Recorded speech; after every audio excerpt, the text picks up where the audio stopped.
Good evening, ladies and gentlemen. I'm a body hacker and turning other people into superhumans and really getting technology under your skin. People throughout history, have always been upgrading their bodies, have always used tools to augment their senses, to develop new capabilities. Our ancestors have done that. Through history of time, we saw mechanical upgrades, right? Leonardo da Vinci's great inventions. But of course, then there came the time where technology got, more electrified. It got a little bit smarter. People were working to upgrade their bodies. Maybe the first wearables here to get some superhuman powers, to get some force like never before. Today, we are in a world of digital transformation, Internet of Things. We are like digital beings, right? But still, technology is something we consider as being outside of our body. And I'm not talking about medical technology that you need to wear in order to keep your body in a good shape. Augmenting your senses these days comes in different forms.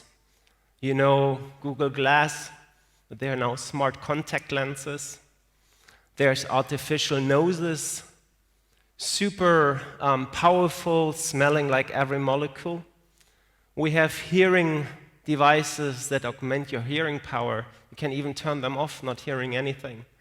We have artificial taste, improving your taste, feel, and also, maybe most commonly, we are developing senses to track how many calories we burn, how many steps we're taking, how much we sleep or not, where we are, what our pulse is doing. Wearables are very popular in this.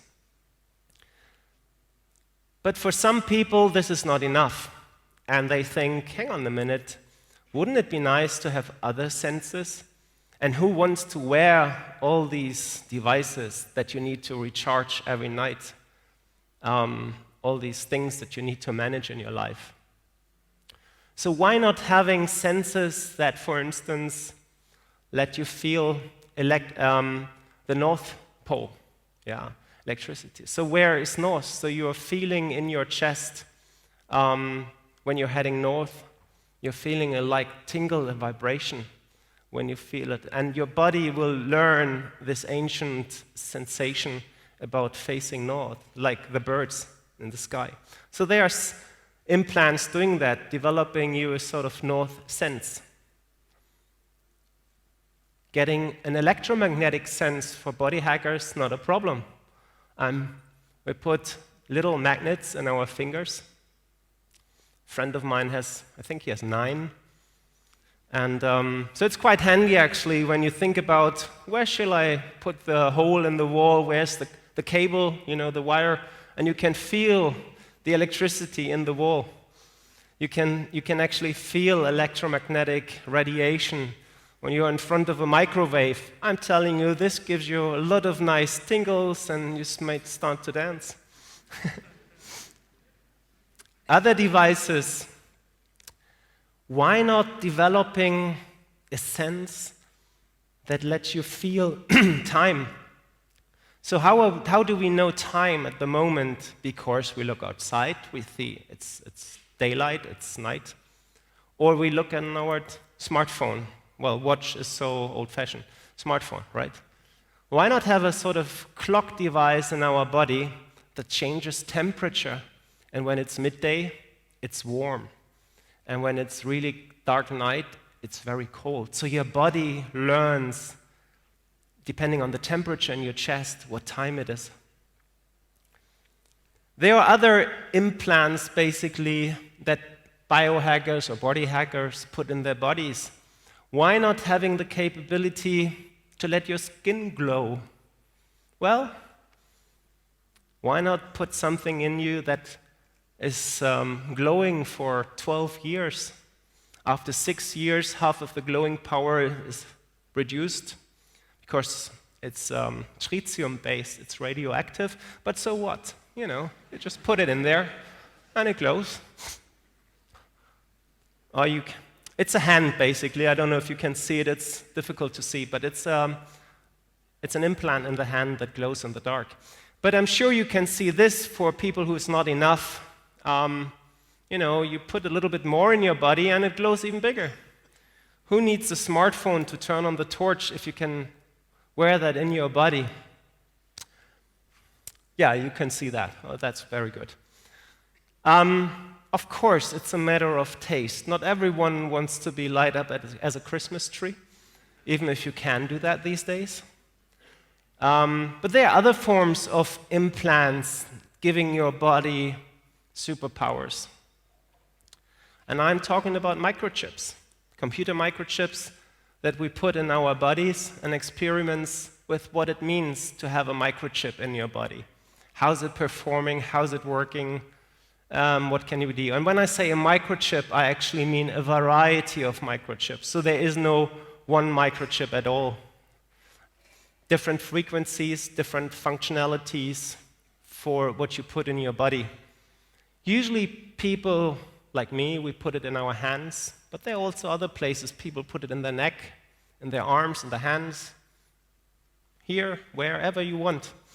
I had once someone who wanted to put it in their feet. You may think, why? Because that person didn't have any arms anymore. So microchips is actually something that is getting really, really popular. Here, I'm on a fair this year in Germany, one of the biggest IT fairs in the world. In 3.5 days, we upgraded about 122 people. They were coming from all over Europe to get a body upgrade.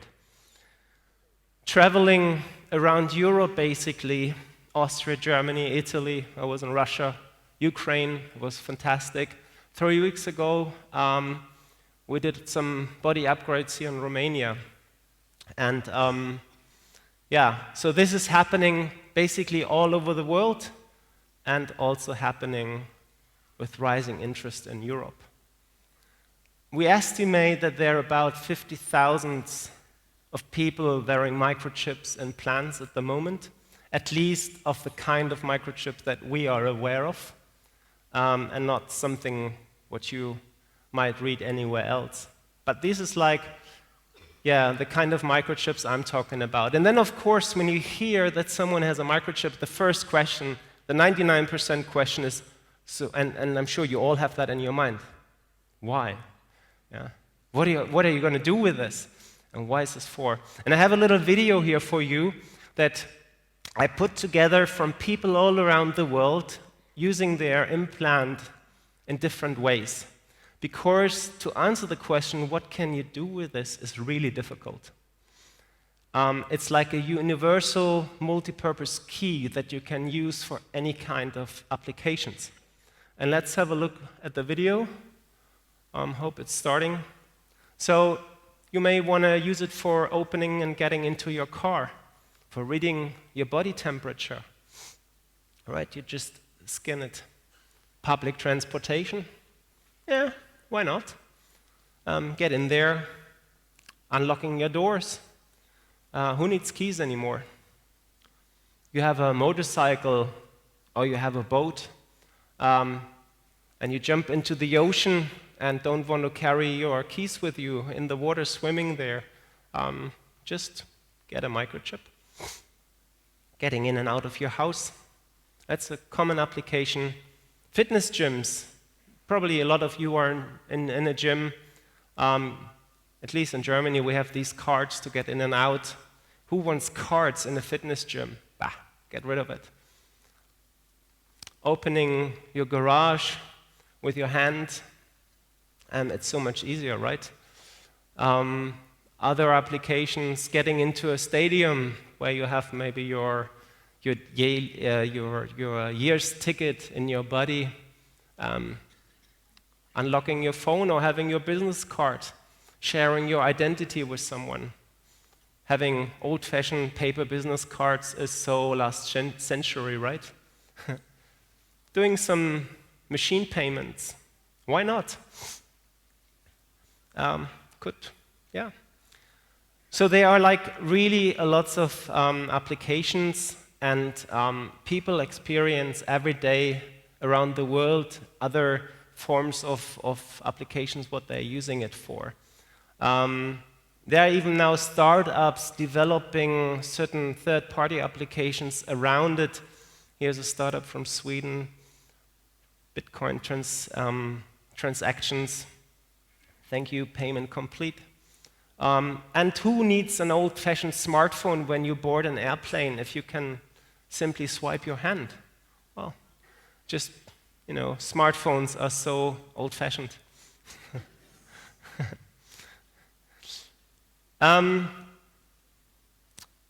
What you saw here is really just the beginning. It is like a movement of technology moving into the body. Let's think about something else we could do with it, maybe in the future. Ahead of time is the motto of this TED. So let's have a look. No more keys at all. Keys, the concept of keys are about 2,700 years old. Old Pompeii, they found the first keys. We call ourselves digital beings somehow. Who wants keys? No one. You lose them, they steal, get rid of them.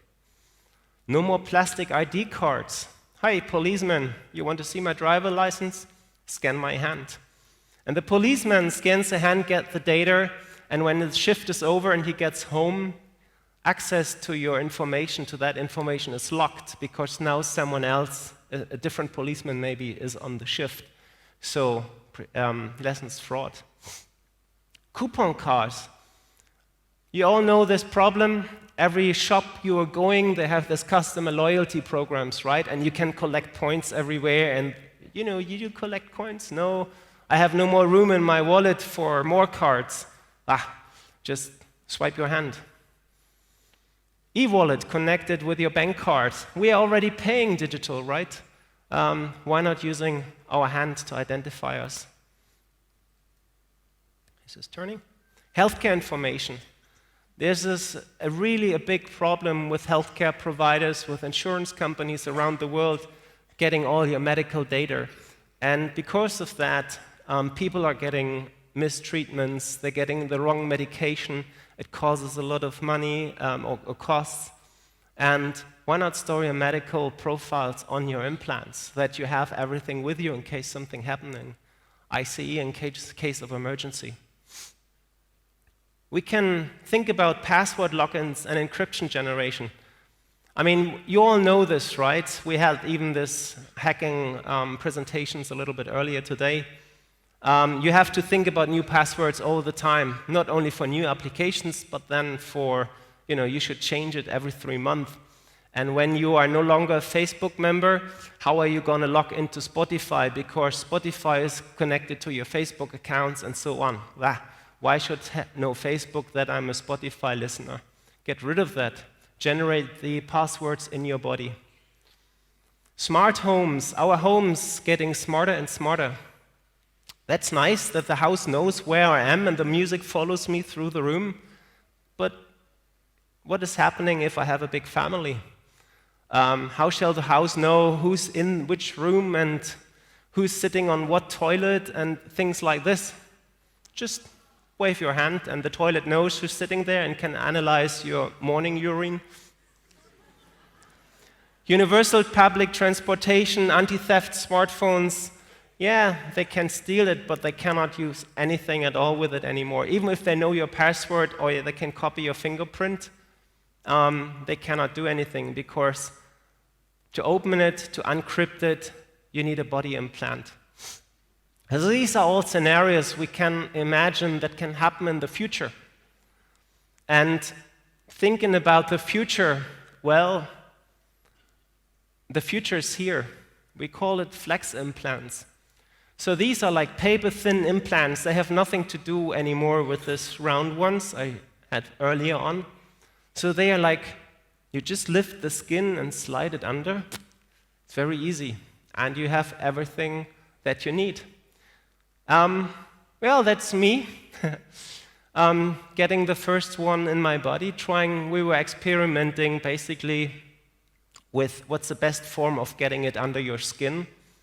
It was still a little bit painful, I must say, but that's the price you have to pay. The next generation is not painful at all anymore. And when I talk about next generation, well, the next generation is here. Probably next year onwards, you're all able to get these kinds of implants into your body, allowing for that functions. Vivo keys, basically, as they're called, they allow for payment transactions, ticketing, access control. And what really is interesting about it, they are made for security. So usually these days, you store your passwords on your laptop, right? So there's somewhere in your laptop, in your smartphone, on your PC, there's a drawer with information that says, this password typed in, yes, it's correct. So, and that's hackable. But when you generate the passwords in your body with your implants, you cannot be hacked anymore. It's a highly security way of merging your digital with your biological identity and gaining back the control of your data. There was just a study released, and it was amazing, because you might think, oh, this is not for me. But that's not the question. Interesting enough, about 66, I think 70% of all teenagers between 15 and 18 say, well, I can imagine getting an implant if that enhances my digital experience. That was a global study. So technology is getting smaller and moving more into the body. This generation, we call them Generation C, the connected generation, they don't feel themselves as humans anymore. They also feel that they are some sort of digital beings. And they're looking for new ways to enhance the digital existence, new ways for digital experience. And that's the generation getting in touch with the next generation of implants. But what about an even younger generation? They see with their mommies and daddies, they're not using keys anymore. They're doing pretty cool stuff with their hands. Why? They haven't got a clue. Our kids at the moment, usually they grow up with parents, using smartphones and a tablet, and when they are 1.5 years old, they know how to unlock it and play Sesame Street or whatever with it. But they're, copying their parents. For them, it's normal. And when they are going to drop out of university, 15, 16 years from now, let's look into the future. What could be the future in 15, 16, or 20 years? I'm talking about brain implants. Brain implants that are connected to the cortex of your brain. Brain-to-brain communication is possible. You lock your brain into the internet. You think, you share emotions. You don't need a laptop anymore. You don't need to write emails. Who wants that? No one. You just think a thought, and your beloved one knows that you think about him and understands the message. Brain-to-brain communication.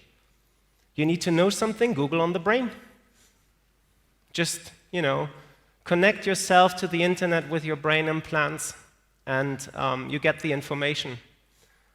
You want to be 10 times more intelligent or 1,000 times more intelligent? In about 10 years, microchips are about 1,000 times more powerful than today. If you have that in your brain is that powerful. So intelligence can be scalable. Living in a virtual world, you think that your avatar, your robot of you is going somewhere else. You think it, and it's actually doing it because your avatar, your robot, is connected to your brain implants. And finally, wouldn't it be great not to forget anything anymore? It's like having a hard drive. No, not a hard drive. Hard drive is so old-fashioned. No, it's something in the cloud, No one understands the cloud, but it's there. Your information of your life is there. And not only that, you will remember to do cross-reference. So what was the weather like 3.5 years ago? And how did I feel on that day? What did I have to eat? And maybe there's a correlation. So this is the kind of future we are looking into. Of course, it's a prediction, it's a vision, but technology is moving on. We are becoming not only Internet of Things, why things? We are becoming connected humans. And this is going to change everything, the way we live. It's going to change our entire planet. And my message to you is, to finish, we need to discuss the implications of this in order to make the right decisions now, so that we are prepared for the future of our children, for the superhumans. Thank you.